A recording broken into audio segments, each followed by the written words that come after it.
How's that for an introduction? Our big interview is Iowa's Tony Perkins, and Iowa playing really well here, Tony. As you look at these last four games, you guys have won 3 of 4. You've won 2 in a row, Wisconsin, Michigan State. You had a nice win over Minnesota in there as well. Why do you feel like this team has started to click here over the last couple weeks? I believe the reason we've been clicking, just the communication on the floor, being more active, being more vocal with all players on the court and on the bench as well. And then just the way the coaches have been preaching to us that if we want to make it to March, then we need to pick it up. And I think that really struck a few of us, especially me as well, being a senior. And so I think that's just the way that we took it, as we need to play better, we need to do more. So I believe that's the reason why. And it certainly happened here in this last week, and I would say the Wisconsin game kind of got the ball rolling there a little bit.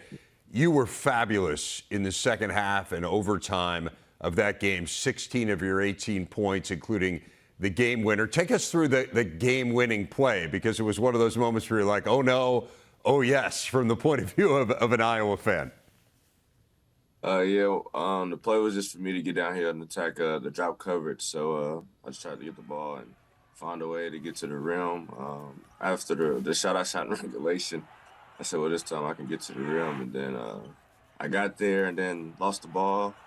Then I just happened to recover it and score. That was just the play, I guess. You didn't play well early on in that game. I mean, as I mentioned, you only had 2 points in the first half. You actually got benched early on in the game. I'm just interested from the psychology of a player. Like, when a game doesn't start well for you, how do you get yourself going again in the way that you did and ultimately become one of the heroes of the game? I had a few conversations with some of the assistant coaches at halftime. Okay. So that kind of changed it as well. Just the determination of wanting to win. That was on my mind the whole time. The first half, I didn't play so good, and we were at home in a sellout crowd. So I just wanted to get the victory. You know, we need these last few wins to have a secure spot in the tournament. So that was just on my mind the whole time, second half. So, without revealing too much, what was the nature of those conversations with the assistant coaches? Like, what did they say to you to get you going? Not much. Just, you, the leader of this team. If we want to win, we need you to do this. We need you to be the best version of you. Communicate with the players. Just go out there, play your heart out for 40 minutes. So that's what I did. They said I didn't do good the first half, so I need to pick up the second half, and that was pretty much it. You spoke after the game about your grandma, and it certainly has been a story a couple times this year. You played with a really heavy heart in the North Florida game, I know, right after she passed away, but the emotions kind of came out after that game. Give people who don't know that story a little bit of insight into just why she was so important in your life. She was important because she was like a second mother to me, I would say. She did a lot of basketball training, if you want to call it, because she had a basketball court outside, and she just used to rebound and try to put me through drills that she thought was actually drills. But just the love and support that she gave. That was why that was very emotional for me. Tell me about some of those basketball drills with Grandma. I'd love to see some video of that, by the way. I might have video of it, but it was just, she had chairs just lined up, crossover, just whatever she saw. She would try to find stuff on YouTube or just find something for me to do outside on the court instead of just shooting. So she would work on this, work on that. So she was trying to switch up every time. So. You know, some of my favorite stories in this league are under-recruited players who end up turning into stars, and you are one of those players. I mean, you look through your recruiting rankings, and you're somewhere around 300 or so nationally coming out of high school. Iowa was your only high major offers, a lot of MAC and Missouri Valley type schools. Why do you feel like people missed on you? I mean, you're in Indianapolis, you're in a hoops hotbed. Why didn't people other than Iowa recognize how good a player Tony Perkins could be? I don't know. That's the same thing I was trying to figure out, but I'm here now, so that's all that matters. What did Coach McCaffery, you think, see in you, or what did he say to you as you went through that process that kind of sold you on, hey, this guy understands who I can be? He gave me a chance to actually play at a high major level. He believed in me. That's what stuck out most, and just the way he allowed me to come in here and just be a part of the Iowa family, and just to um, have my support, and then support me as well. So just the connection and the relationship that we have and we built through my recruiting process, I would say that's the reason. Do you play with a chip on your shoulder at all, trying to prove people wrong? Yeah, I always do. So what's the message you think you've sent kind of to the basketball world with your play? I mean, I look at this year and you're averaging career highs in points and rebounds, assists, steals. I mean, you're having a great, great year. What does that say to all those people? Y'all missed out, so Iowa got me. So I'm just gonna keep grinding, keep going for them. So that's just the motto for me. So you're having a great year. How would you compare your game to that of the point guard on the Iowa women's team? Because she's having a good year too.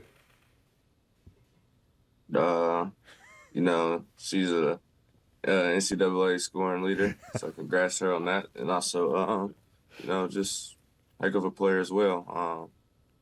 I need to get in the gym and shoot her a little bit. So, What's it been like to watch that phenomenon up close? I mean, it's been amazing for us from afar, but just to see kind of all the excitement that Caitlin's generated on campus.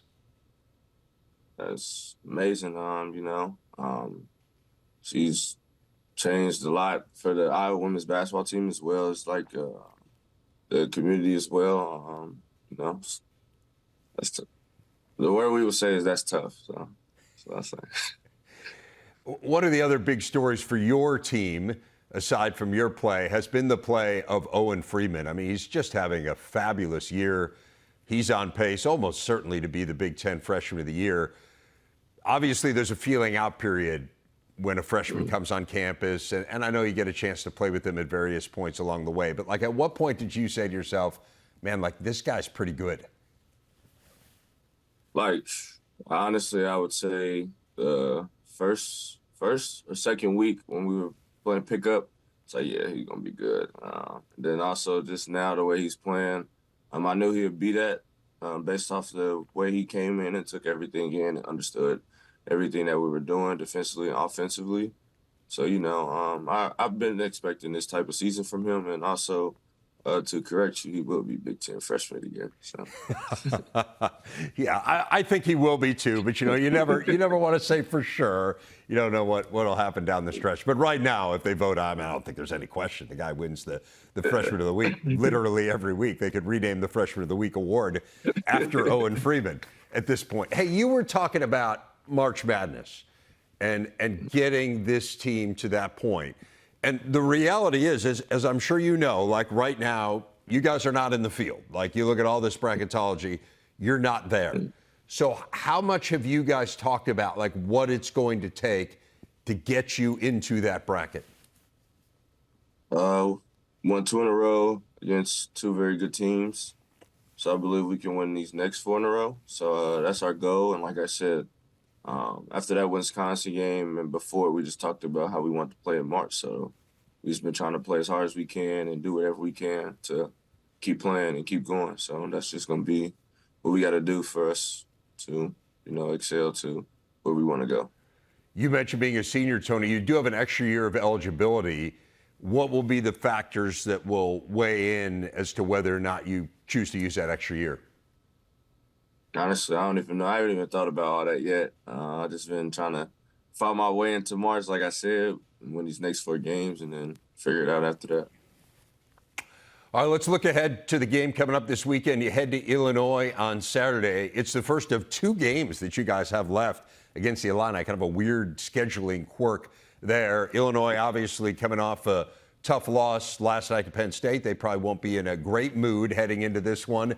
What's the strategy here as you watch the Illini, and particularly that outstanding backcourt on tape? Now we just got to find a way to be physical defensively. I would say just go out there and play how we played against Michigan State and how we played against Wisconsin. So just go out there and play as hard as we can for 40 minutes. And it'd be tough. You know, in Illinois, the crowd gets a little jumpy. So, but that ain't no excuse for us. So we just got to come out there prepared to play and just end up getting a victory. Then sauce it up, man. Oh, Tony Perkins, congratulations on a great year to this point for you individually, for your team as well. Looking forward to watching that game coming up here this weekend. Thank you.